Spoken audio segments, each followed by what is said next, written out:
with historically low approval ratings and 0 pieces of major legislation signed into law, President Trump has empirically had a disappointing first 100 days. Perhaps that's the reason he recently tweeted about the, quote, ridiculous standard of the first 100 days. It is a standard first established by President Franklin Roosevelt in 1933.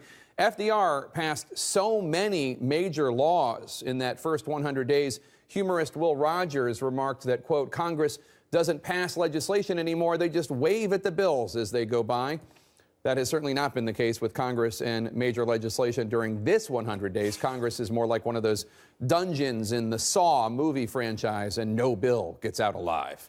The only reason I bring up the 100 days conceit is that you know who was one of the biggest boosters of the 100-day standard?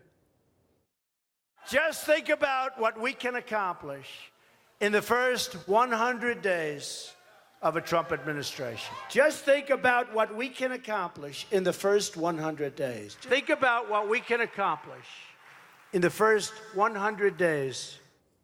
To help voters think about what they could accomplish in the first 100 days, candidate Trump in October released a 100-day action plan.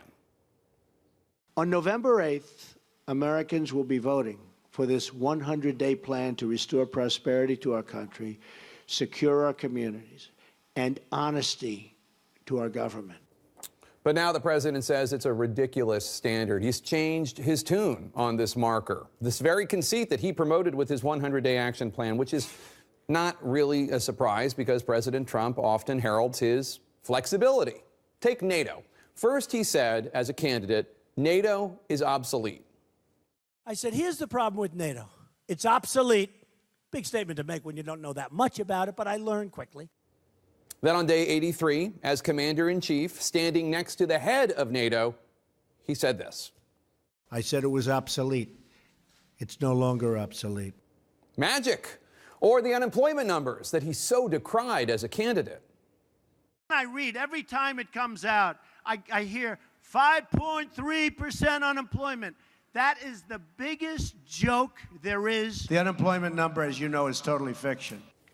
Fast forward to day 50, when the very same Bureau of Labor Statistics reported that unemployment under President Trump was down to 4.7%. I talked to the president prior to this, and he said, to quote him very clearly, they may have been phony in the past, but it's very real now. Then, of course, there is one of the most popular campaign promises. You're going to have such great health care at a tiny fraction of the cost. And it's going to be so easy. So easy until day 39. Nobody knew that health care could be so complicated. Now, none of this is to say that President Trump has not been busy. He has been. Supreme Court nominee Neil Gorsuch is now Justice Gorsuch. There was that military strike against Assad in Syria, 2 sets of immigration bans, both of which have been stopped by the courts. And, of course, President Trump has signed more executive orders than any Oval Office occupant since World War II.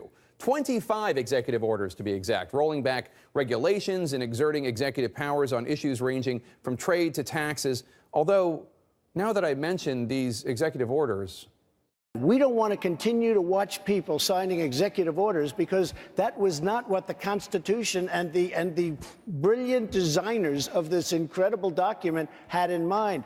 We need people that can make deals and can work. Because right now in Washington, there's total, absolute gridlock. We're actually approaching another moment of potential gridlock right now and a possible government shutdown this week. So one of those people that can make deals would be really handy right about now. And with the shutdown deadline looming, there is breaking news tonight that President Trump may be willing to wait for funding for that wall.